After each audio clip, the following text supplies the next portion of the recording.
સામાન્ય વરસાદ પડ્યો ને ત્યારબાદ રસ્તાની દયનીય સ્થિતિ ફરી એકવાર સર્જાઈ છે। જોધપુર પાસેથી પસાર થતો ટ્રક રસ્તામાં જ ફસાઈ ગયો।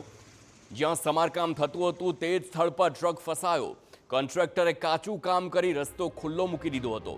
વરસાદમાં રસ્તો ભીનો થયો અને ત્યારબાદ ટ્રક ફસાઈ ગયો। અમદાવાદમાં ચોમાસા પહેલા જ રસ્તાના વિકાસની પોલ ખુલી ગઈ। ગત રાત્રિએ પડેલા સામાન્ય વરસાદ બાદ જોધપુરમાં રસ્તાના સમારકામ સામે સવાલો ઊભા થયા।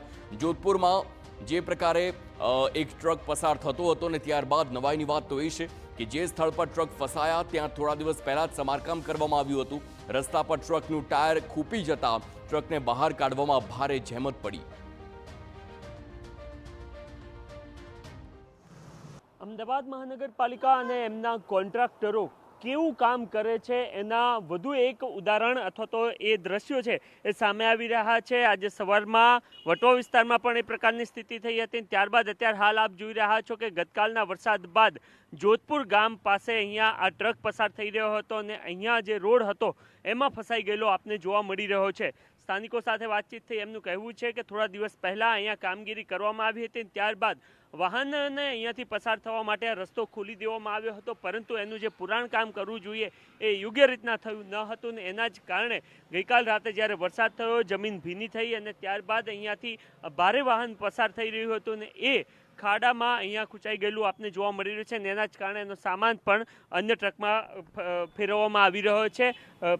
જે માલિક છે તે આપણી સાથે એમની સાથે વાતચીત કરી શું કંઈ થયું હતું અહીંયાથી પસાર થઈ રહ્યા હતા? પહેલાંથી અહીંયા ખાડું હતું, બરોબર, ડાયવર્ઝનનું બોર્ડ રાખેલું હતું 2 દિવસ પહેલાં, પછી 2 દિવસ પછી બોર્ડ હટાવી દીધો।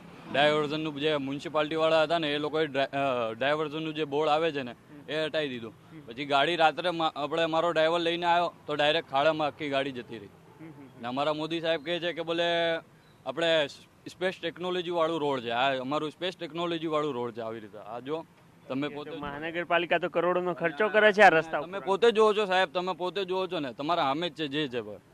ઓકે, કાચું ખાલી માટી નાખી દીધી છે એવું જોવા મળી રહ્યું છે। અહીંયા માત્ર માટી નાખી દીધી હતી, ત્યારબાદ જે ડામરનું કામ અથવા તો જે પાકું કામ કરવું જોઈએ એ કામ કરવામાં આવ્યું ન હતું ને એના જ કારણે અહીંયાથી આ વાહન જ્યારે પસાર થઈ રહ્યું હતું ત્યારે અહીંયા રસ્તામાં ખૂંચાઈ ગયું હોય એ પ્રકારના દ્રશ્યો આપને જોવા મળી રહ્યા છે અને સામેથી જોઈએ તો આખો જે ટ્રક છે એ ત્રાંસો થઈ ગયો હોય એ પ્રકારનું પણ આપને અહીંયા જોવા મળી રહ્યું છે। મહત્વનું છે કે ગતકાલ મોડી રાત્રે વરસાદ વરસ્યો હતો અને ત્યારબાદના આ પ્રકારના દ્રશ્યો અનેક જગ્યાઓ પરથી સામે આવી રહ્યા છે અને એ ચાડી ખાઈ રહ્યા છે કે મહાનગરપાલિકા દ્વારા પ્રી મોન્સૂનની કામગીરી કેવા પ્રકારે કરી છે।